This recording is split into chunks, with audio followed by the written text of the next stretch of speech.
What is up? I am Crypto Mason, and welcome back to the Crypto Mason YouTube channel. Shout out to the Gold Squad. We look for gold in every single aspect of our lives, and we always find it. Now today, we are back with another market update. We're going to talk about XRP being a $100 trillion monster today, and that might sound crazy to you, but we're going to break down how that could happen if you watch until the end of the video. We also have some crazy Hbar stuff. We're going to talk Stellar. We're going to talk XDC and much, much more. So I am very happy to say that you guys did crush that 1,000 like goal on the previous video. So that means when you're watching this, all you got to do is join the Gold Squad Discord. And in that free crypto section of our Discord, there will be a 100 XRP giveaway waiting for you. And the best part is the only requirements are to click this button. You don't have to follow nobody. You don't have to do nothing. All you got to do is drop a like. You do have to subscribe, though. Turn on your notifications and drop a comment. So today, yeah, we've got a jam-packed video. Let's hop right into it.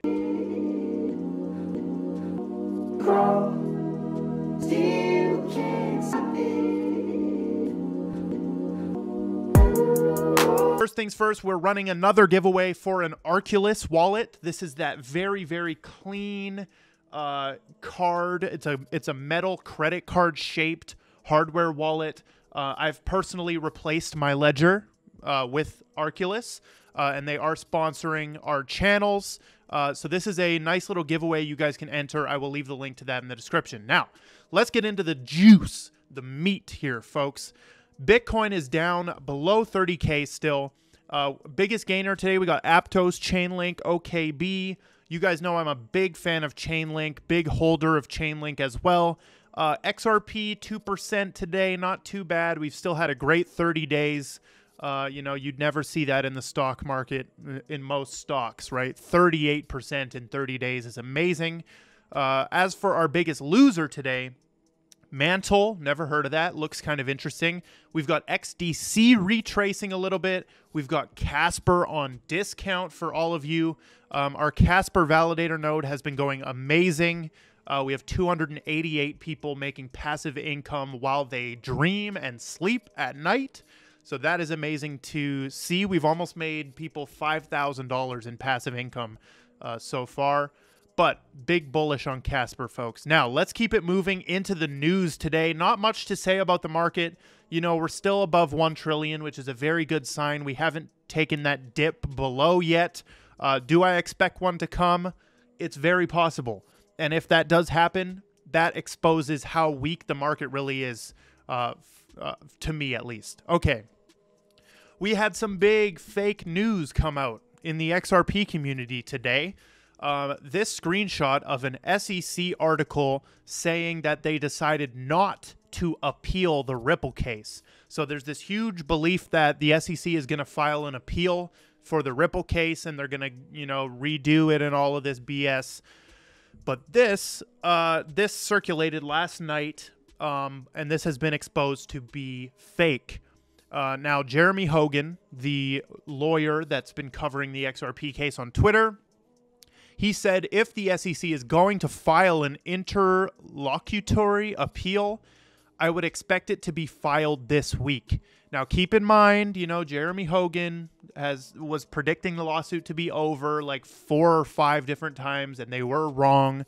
So if there's not an appeal this week, you know, I don't doubt that it will come the next week or something. You know, just because an appeal isn't filed this week doesn't mean it can't be filed next week, right? So this is a great summary. Shout out to Bearable Bull for this.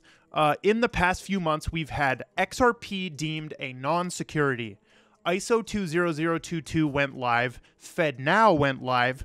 There's 5 CBDCs being built on Ripple's platform. We have BRICS building an alternative currency to the dollar. Ripple joined ISDA. A Bitcoin ETF application was filed by BlackRock. PayPal launched a stablecoin on Ethereum.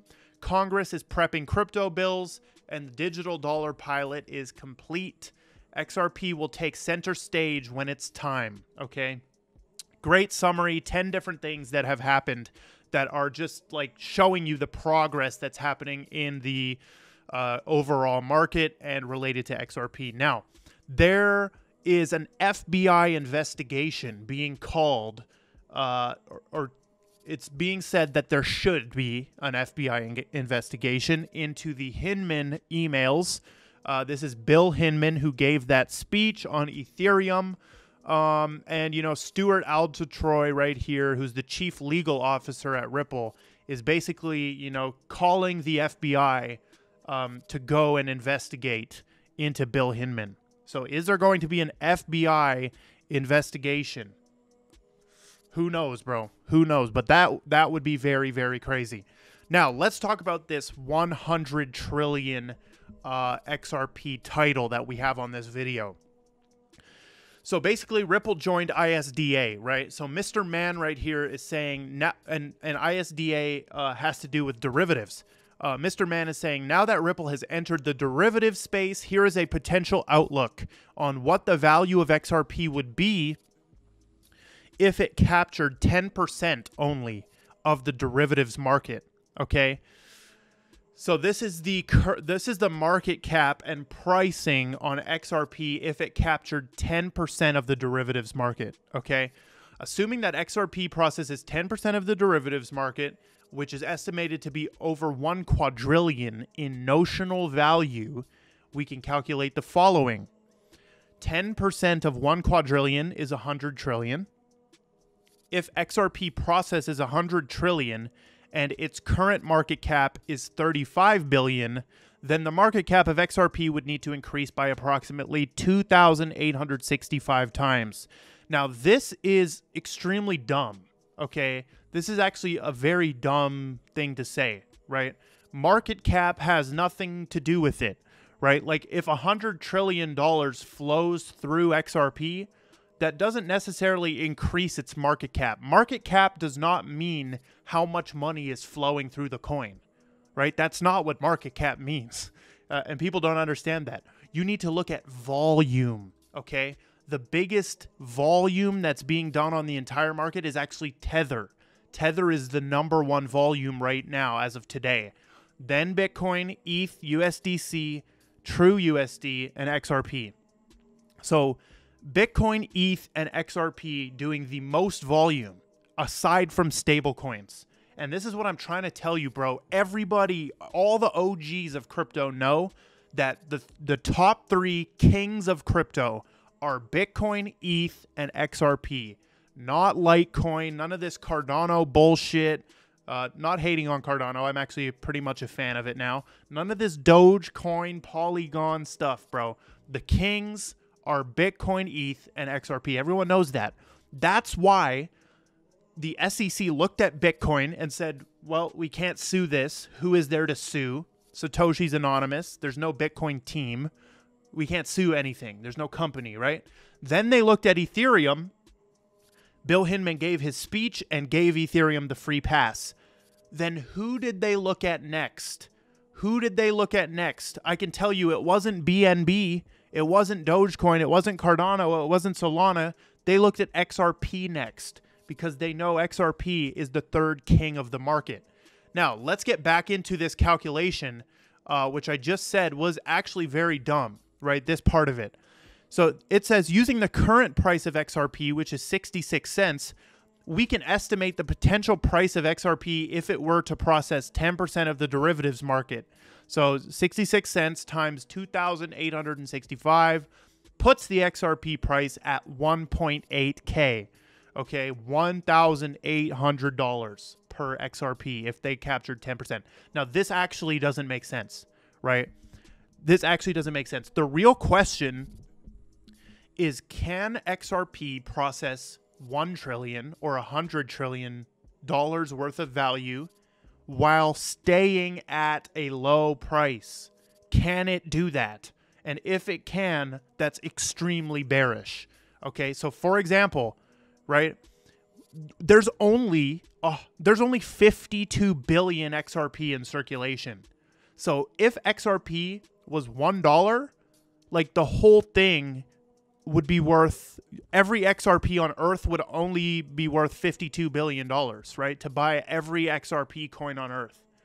So does that mean that you could only transact $52 billion worth of value? What if a bank wants to send, or what if all banks at the same time want to send a value of, you know, 5 trillion? Like, think about that, right? So if we put 5 trillion in, right? So that's 500 million. That's 5 billion. That's 50 billion. That's 500 billion. That's 5 trillion. Divided by the total supply of, or the total circulating supply right now of XRP, which this might not be an accurate thing to do, but that would make it 94 bucks. We could take 100 billion, right? So how can I view the history right here? I can't. Okay, let's do one more calculation. Okay, that's 500 million, 5 billion, 50 billion, 500 billion, 5 trillion divided by if all XRP were in circulation. Okay, so boom, it would make it $50. It would make it $50, right? If they wanted to do that. Now, I don't know if these calculations are actually making sense. All I do know, though, is that, you know, the whole market cap thing is very dumb, in my opinion. But those calculations make me bullish on XRP, right? Just knowing that they've now stepped into the derivatives market is extremely, extremely bullish. Now, let's keep it moving. Props to PayPal. This super fast and affordable payments network is ready when you are. So we know that PayPal launched their stablecoin on Ethereum, and Stellar wants some of that action, folks. Stellar wants that stablecoin to also be on the Stellar network. So, you know, we're going to talk about this a bit later into the video even more. Just wanted to throw that in there. Now, let's talk about Hbar, because we're getting a nice run-up for Hbar. If we go to the daily, like we are doing well on Hbar. We peaked out around 6.3, and it looks like we might dip below that 6 cents right now. But, you know, this is pretty crazy. Like, top. Are we going to come down and, you know, use our previous top as support here? So should we short Hbar right now? You know, I don't know. Maybe they have some big announcements coming in the coming weeks. However, what we can see right now is that their social engagement on Hbar has skyrocketed. Shout out to Lunar Crush for this data. Karate Combat token was also pumping the other day. But the social engagement's up. And now look at this. This is great. Hbar has just appointed the former White House open source expert as their chief open source officer. So they made up a new position of chief open source officer. And Andrew Aitken is who they appointed to do that. And this is a former White House open source expert. Absolutely amazing news right here. Hbar just continues to build the most established team and partners of all time. Now, let's keep it moving right here. This tweet is from my beautiful girlfriend, MegBZK, who also makes crypto videos. Go subscribe to her channel, MegBZK, MEGBZK. She showed the other day that, you know, XDC has been pumping a lot, right? Like, let's take a look at XDC. Look at that. Oh, wow. That hit my line somewhere. I had this line placed. Very weird. Why did I place that line there? That's very weird, but I haven't checked this chart for a very long time. But this has apparently hit my line perfectly. Okay, interesting. I should have shorted there. But, you know, she showed that on CoinGecko, they have a very, very dope category where you can actually see the XDC ecosystem. So if we type in XDC ecosystem, you can actually see all the coins that are in there. She also showed in her video before that you can, there's a category called top alleged SEC securities. So you can see which coins have been accused of being a security by the SEC. Very crazy. Now, let's keep it moving here. Let's actually skip over that, man. Let's get into talking more about PayPal. So PayPal's stablecoin is actually a registered security, okay, with the SEC. Now, let's talk about security tokens. One of the projects that I am an advisor for is USP. Okay, USP is the real estate project. We've talked about this in the previous videos, but I actually wanted to show you their chart. So right now, it is trading 30 cents under its book value, 30 to 40 cents.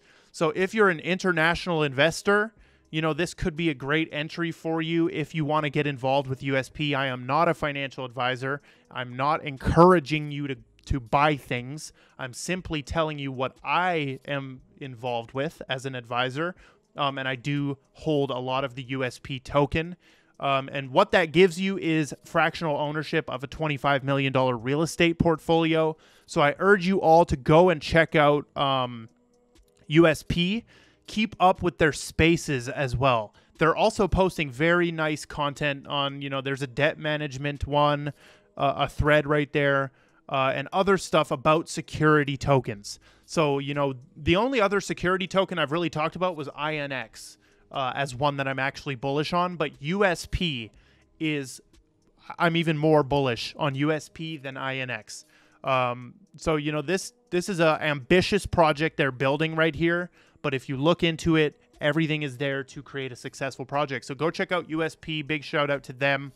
And, you know, you do have to be an accredited investor to get involved with this. However, they are on LBank and DigiFinex right there. And, you know, the chart looks like this because there's lower volume here. So go check out DigiFinex and LBank for USP. It is on there. Now, my top 3 favorite enterprise-grade blockchains, Corium, Hbar, and Constellation DAG. I have not mentioned Constellation in a while, but I did say which ones are missing right here. You know, Casper, of course. Corium is there. You're missing Casper. Yeah, Casper is definitely one of the ones that I was missing on this list. Now, if you guys don't understand Twitter, right, this is a Twitter engagement post right here where you put 3 and you clearly leave out 1 and then a bunch of people reply. So, you know, Casper obviously is one of my favorite enterprise-grade blockchains.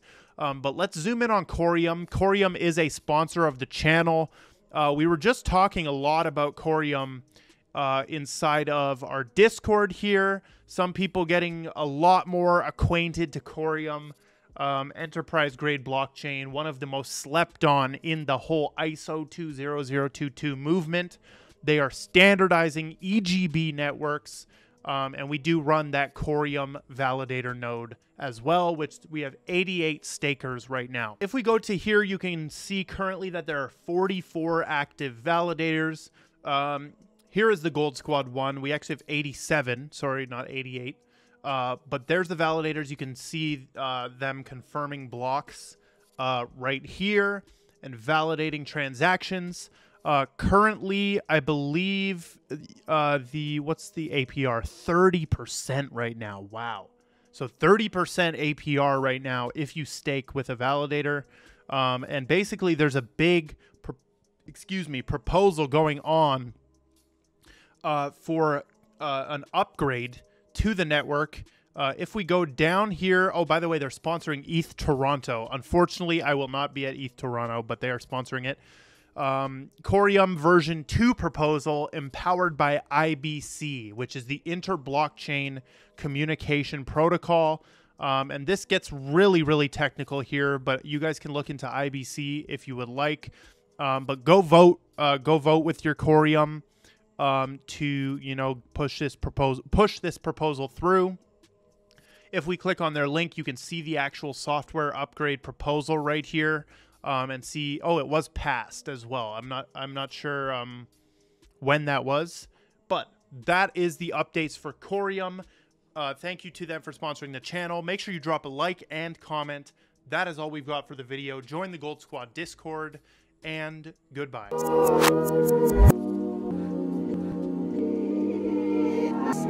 Please.